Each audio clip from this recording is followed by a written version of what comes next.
Mais c'est les Tech News. L'épée de Damoclès tombe pour Huawei. TSMC, leur fabricant de semi-conducteurs pour les CPU Kirin, stoppe les commandes avec eux.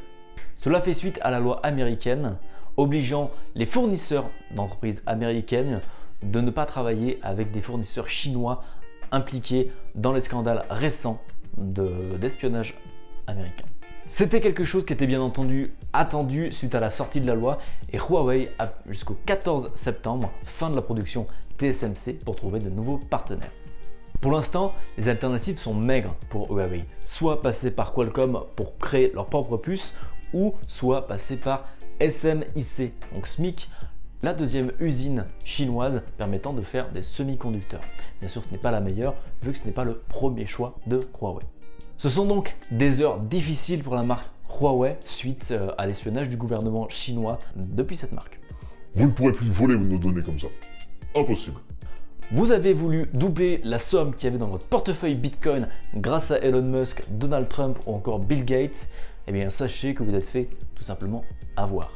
Des gros comptes Twitter ont été hackés la semaine dernière, proposant aux internautes de doubler leur somme de Bitcoin s'ils les envoyaient de suite. Mais quelle offre, mes aïeux! Mais c'est trop beau pour être vrai, car c'est l'équivalent de millions de dollars de Bitcoin qui ont été perdus à ce moment-là en seulement quelques heures. Je rappelle qu'il est important de vérifier les sources lorsque vous avez ce genre de proposition, car c'est très souvent de l'arnaque. Si c'est trop beau pour être vrai, c'est souvent, bien sûr, faux et de l'arnaque.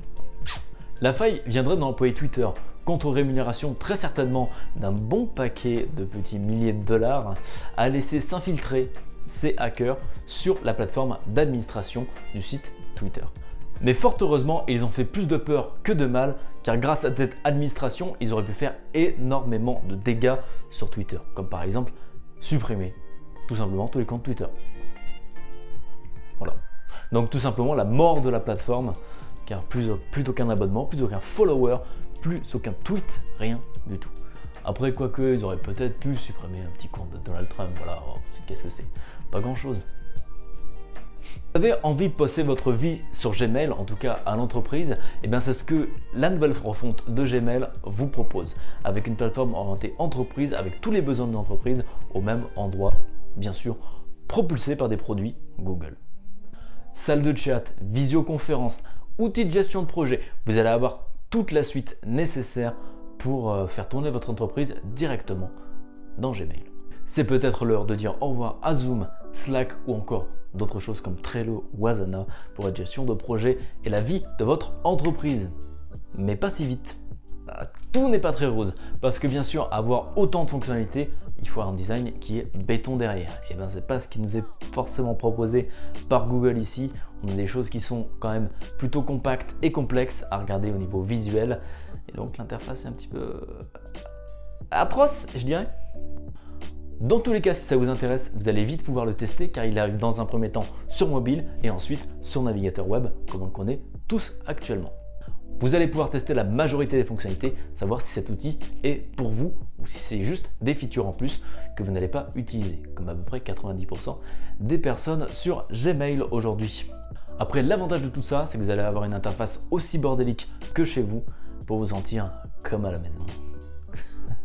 Ça y est, les designs de CPU pour smartphone arrivent enfin pour les desktop PC. En effet, les premiers CPU hybrides de chez Intel devraient voir le jour en 2021, soit l'année prochaine. Je rappelle que les CPU hybrides sont des CPU avec des cœurs forts et des cœurs faibles. Les cœurs forts étant destinés à gérer la charge immédiate, donc quelque chose comme un logiciel de montage ou encore quelque chose qui consomme beaucoup de ressources. Et les cœurs faibles sont plus destinés, eux, à gérer des tâches de fond. Typiquement ce qui se passe un petit peu derrière votre ordinateur, les mises à jour, etc. etc. Les puces auront quant à elles des cartes graphiques intégrées et seront sous la forme suivante. 8 cœurs forts, 8 cœurs faibles, 6 cœurs forts, 6 cœurs faibles et parfois 6 cœurs forts, 0 cœur faible. Donc un petit peu différentes gammes ici, on n'a pas forcément beaucoup plus d'informations à ce niveau-là, mais on peut faire un peu une corrélation en tout cas entre les générations courantes. 8 cœurs, ça reste des Intel i7 et des 6 cœurs, ça reste des Intel i5. Donc peut-être que de petites différentes gammes qui ont été dévoilées ici. On en sera plus au fur et à mesure de l'année. Donc je vous laisse venir ici pour vous tenir au courant.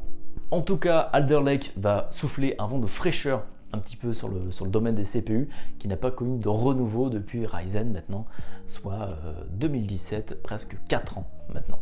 Au secours, Internet est down! Non! Vendredi soir, pendant une partie de la nuit, Discord et d'autres gros sites ont vu leur site tomber bien correctement pendant plusieurs heures. C'était donc un véritable enfer pour beaucoup de gamers qui souhaitaient discuter tout en jouant à leurs jeux vidéo favoris.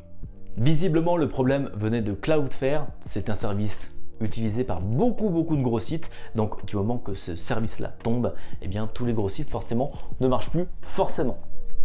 On a vu aussi des petits bugs au niveau de Twitch qui étaient peut-être reliés un petit peu à Cloudflare à ce moment-là.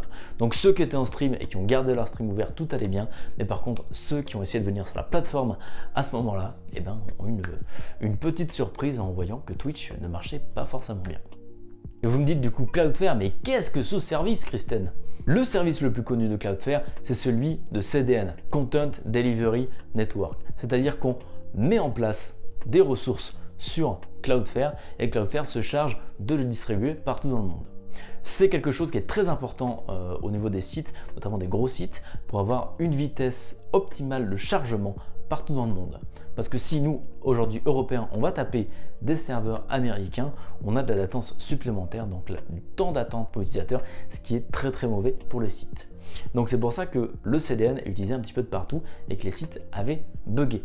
Cloudflare, c'est aussi utilisé pour du cache, pour les mêmes fichiers que je vous parlais il y a 2 minutes, pour encore plus accélérer le site en envoyant les fichiers directement.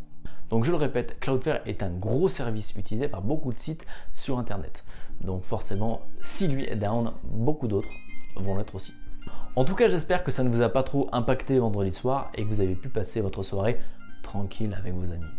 Mais bon, c'est pas plus mal non plus ce down. Pourquoi? Parce que tout simplement, on a dû parler aux gens avec lesquels on vit.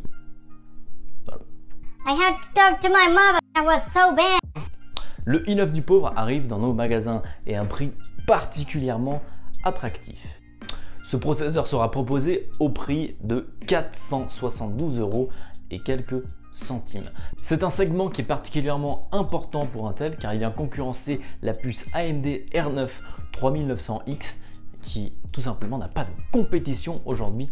Malgré les 2 cœurs en plus du R9 et les 4 threads supplémentaires, c'est quand même une bonne alternative de la part de Intel de sortir un CPU de ce calibre-là à ce prix-là. On rappelle que les Intel 10900K sont proposés aujourd'hui aux alentours de 600 €. Donc 150 € de marge, c'est quand même plutôt pas mal. On rappelle du coup que le 10800K est une version un petit peu inférieure du 2900 avec des fréquences un peu moindres. Mais rien qu'un petit overclock ne peut compenser. Ce CPU est particulièrement intéressant car il propose les mêmes spécifications que son grand frère à quelques petites choses près, mais tout en proposant une alternative beaucoup plus budget pour les personnes ayant besoin de performance. Cette ligne 850K était de base dédiée aux constructeurs de machines prémontées. Les voir l'ouvrir au détail et au public comme ça est un bon move de la part d'Intel pour garder le cap avec AMD. Donc dommage pour ceux qui ont acheté le 10900K il n'y a pas très longtemps, la bonne alternative budget est à présent ouverte et pour ceux qui ont une plus petite bourse, eh ben, n'hésitez pas à foncer tout simplement. On attend quand même de voir quelques benchmarks pour voir comment la puce se comporte, mais en tout cas ça a l'air très alléchant sur le papier. C'est la fin de ces Hardware News pour aujourd'hui. Si vous en voulez encore, je vous propose de me rejoindre en live sur Twitch, sur twitch.tv/KristenGWD ou encore sur Twitter du même nom. Voilà, merci d'avoir regardé cette vidéo et je vous dis à bientôt.